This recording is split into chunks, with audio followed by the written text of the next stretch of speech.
karena memang sekarang juga cenderungkan untuk misalnya hidup sendiri, tidak menikah itu juga memang menjadi tren di sini, sudah banyak dan meningkat gitu. Sehingga dan berbagai hal faktor, salah satunya kesibukan kerja juga membuat mereka mungkin tidak bisa merawat orang tua mereka gitu. Jadi itulah mungkin banyak faktor yang membuat salah satunya ada yang membuat di Tokyo Jepang. Assalamualaikum warahmatullahi wabarakatuh. Pemirsa Sabili ID dimana-mana berada, kembali kita berjumpa dalam podcast Sabili ID. Setelah kemarin kita melalang buana ke Berlin, Jerman, pada hari ini kita akan beranjak ke negeri Sakura, ke negeri Jepang. Telah bergabung bersama kita ada seorang WNI di Jepang, di Tokyo tepatnya. Kita sapa dulu. Assalamualaikum, Bang Widi MS. Waalaikumsalam warahmatullahi wabarakatuh. Gimana kabarnya Bang? Sehat Bang ya? Alhamdulillah sehat sekali. Gimana di sana Alhamdulillah. Indonesia? Alhamdulillah sehat. Di Indonesia sekarang jam 8.45 nih. Di Tokyo jam berapa sekarang ya, Bang? Di Tokyo karena bedanya 2 jam sekarang jam 10.45. 10.45. Oh, di belakang udah kelihatan tuh ada huruf-huruf kanji ya, Shinjuku. Oh, saya bisa baca yang Latinnya doang tuh, yang kanjinya nggak bisa baca saya. Ya. Kebetulan saya sekarang sedang berada di pas depan gedung gubernur Tokyo. Jadi bisa dilihat ini di belakang sini gedung yang tinggi ini adalah kantor gubernur Tokyo. Nah, kabarnya hari ini Bang Widi dan teman-teman dari IPMI, Bang ya, Ikatan Perawat Muslim Indonesia mengadakan sebuah kegiatan bakti sosial buat orang Jepang gitu, Bang Widi. Ya, baru aja kegiatannya terrealisasi ya, alhamdulillah. Beberapa titik di situ memang terdapat homeless ya. Jadi untuk berbagi keberkahan Ramadan kita berinisiatif untuk memberikan santunan teman-teman homeless Jepang yang ada di daerah sini. Oke, sebelum kita ngulik jauh tentang kegiatan bakti sosial, kita perlu juga tahu nih tentang IPMI atau gimana sih orang Indonesia di sana, WNI di sana, apa banyak, kemudian bagaimana kegiatannya? Karena kan kalau di Jepang kabarnya itu di sana membuat kerja gitu, jadi sibuk kerja kerja kerja gitu. Atau seperti apa kita pengen tahu juga nih. Ya, jadi IPMI sendiri adalah Ikatan Perawat Muslim Indonesia yang ada di Jepang. Jadi beberapa perawat Muslim kumpul di sini ya di Jepang. Kita buat wadah organisasi yang itu tujuannya memang pertama untuk menjaga iman Islam kita ya, sama saling menjaga lah. Karena memang kita ini minoritas di sini, sehingga dengan adanya wadah IPMI ini ya, teman-teman bisa sama-sama menjaga iman Islam. Ini saya sambil jalan ya, Ya, karena silakan. beberapa teman juga sini. Udah sejak tahun berapa Bang IPMI dan keanggotaannya itu di Tokyo saja atau sampai ke Nagasaki, Hiroshima gitu atau ke yang lainnya? IPMI sudah lebih dari 10 tahun lahir, jadi memang kita anggotanya ada di seluruh Jepang ya, dari mulai Tokyo sampai daerah bawah, Tokushima dan juga Okayama. Insya Allah ada perwakilannya. Baik, dan itu tersebar di seluruh Jepang dan memang tujuannya supaya tetap ada ikatan iman Islam. Kalau untuk aktivitasnya itu selain aktivitas sosial, apa ada aktivitas keagamaan atau ada masjid khusus yang IPMI coba usahakan atau ada base camp masjidnya gitu Bang di Tokyo, Jepang? Oh ya, kebetulan saat ini untuk base camp muslim memang kita tidak punya, karena memang sangat importnya sangat besar sekali ya untuk membangun masjid di Jepang sendiri, bisa sampai miliaran ataupun tidak membutuhkan dana yang besar gitu membangun masjid. Tapi insya Allah banyak sekali tempat-tempat seperti hall, koeng, atau park yang bisa kita pakai untuk berkumpul di Jepang. Mungkin kita bisa juga mulai bahas di kegiatan baksos itu memang sampaikan ada homeless Jepang. Nah itu gimana tuh Oke, ceritanya atau bagaimana kondisi mereka? Dan itu apa orang Jepang asli atau memang imigran atau gimana Bang Widi? Oke, saya sekalian report ya situasi di lapangan sekarang. Saat ini teman-teman baru saja menyelesaikan bakti sosial ya di area Shinjuku. Nah, ini teman-teman kita dari IPMI Jepang.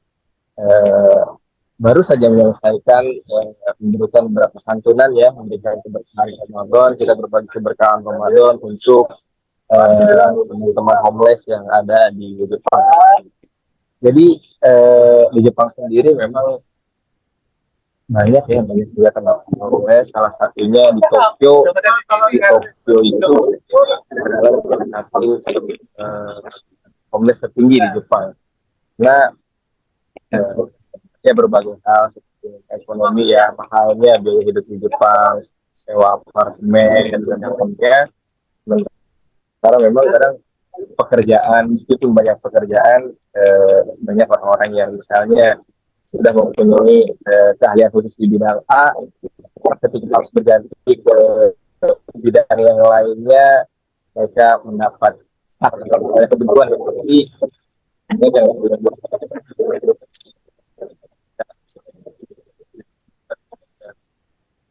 juga ada juga beberapa misalnya pengaruhnya seperti umur yang sudah lanjut ya, umur yang sudah lanjut tetapi persiapan finansial yang belum apa namanya belum baik sehingga ketika mereka sudah ada di umur yang lanjut dan sudah tidak bisa bekerja akhirnya mereka tidak bisa lagi untuk membayar apartemen ataupun membayar biaya kehidupan sehari-hari gitu. Dan ini mungkin saya sedang berjalan menuju salah satu titik-titik homeless dan ini yang menarik adanya memang di bawah gedung gubernur Tokyo ya. Nah, memang yang mereka merasa dilindungi gitu oleh gubernur.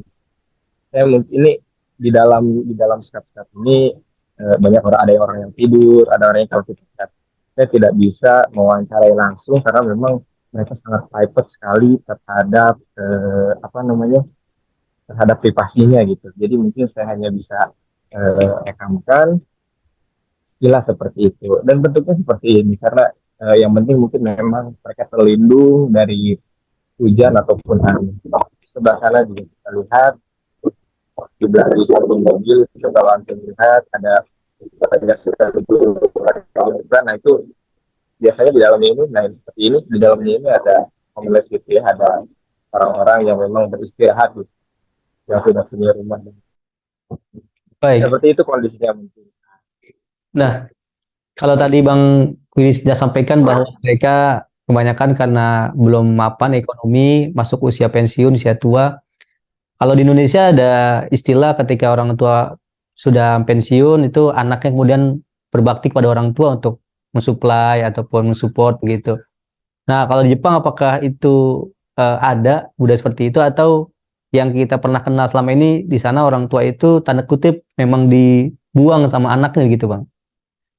Nah ini mungkin yang menjadi salah satu faktor dan salah satu masalah yang terjadi di Jepang ya karena memang ketahanan keluarga ataupun misalnya ikatan keluarga di sini memang yang sudah sangat memudar gitu. Bahkan antara ayah dengan anak atau keluarga sendiri ya banyak faktor lah. Kalau di kita memang kan mengenal di dalam konsep Islam itu ada namanya birrul walidain gitu. Justru ketika masa tua itu adalah kesempatan buat kita lah untuk misalnya menggapai surga dan lain sebagainya. Nah itu yang mungkin konsep-konsep seperti itu yang tidak mereka punya gitu sehingga ya itulah banyak yang misalnya masing-masing setelah menikah dan setelah ini jadi orang tuanya terlantar atau bahkan karena memang sekarang juga kecenderungan untuk misalnya hidup sendiri tidak menikah itu juga memang sudah menjadi tren di sini sudah banyak dan meningkat gitu sehingga dan berbagai hal faktor salah satunya kesibukan kerja juga membuat mereka mungkin tidak bisa merawat orang tua mereka gitu jadi itulah mungkin banyak faktor yang membuat salah satunya ada yang di Tokyo Jepang. Kalau tadi lihat dari video tadi, itu kan menarik bahwa ada homeless di bawah kantor gubernur. Kalau di Indonesia itu udah dikejar-kejar sama Satpol PP tuh, Bang. Nah, kalau di sana itu gimana sih? Ya, ya karena saya pernah melihat wawancara ya di salah satu YouTube gitu. Karena mereka merasa yang negara harus melindungi mereka gitu. Hanya ya kepada di mana lagi harus ininya gitu ya. Katanya ya kantor pemerintah. Cuman memang kompleks juga ya meskipun di Jepang ini mereka sudah punya sistem penjaminan sosial gitu. Ada banyak sekali sistem gitu yang digunakan tapi ya kompleks ya ada karena berbagai alasan mereka tidak mau masuk panti misalnya panti sosial atau tidak mau masuk itu juga ada juga orang-orang yang seperti itu sehingga menyebabkan ya tetap adanya homeless gitu di jalanan gitu ya. Baik.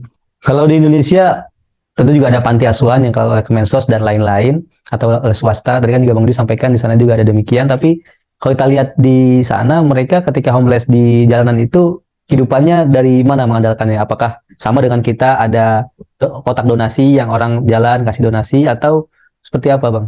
Gambaran di Jepang. Ya sama yang mungkinnya untuk makan dan yang lain sebagainya. Ada juga mereka tetap homeless tapi tetap bekerja gitu, bekerja sampingan seperti part time dan yang lain sebagainya gitu. Tapi mereka memilih homeless karena salah satunya untuk tidak membayar uang sewa gitu kan. Jadi mereka Hmm, milih homeless. Tapi dalam pekerjaan mungkin seperti part time atau misalnya kerja sampingan itu pasti ada yang melakukan hal seperti itu gitu. Dan karena mereka mendapat salari dan tetap bisa makan. Atau mungkin misalnya biasanya juga ada bantuan-bantuan yang diberikan oleh dari pemerintah juga atau misalnya dari NGO organisasi di Jepang gitu ya yang bisa memberikan makanan dan lain sebagainya itu banyak. Ya, salah satunya IPMI ya, Ikatan Kawat Muslim Indonesia juga berinisiatif untuk ya sedikit memberi lah kita berbagi keberkahan Ramadan sehingga bisa membantu untuk kehidupan mereka sehari.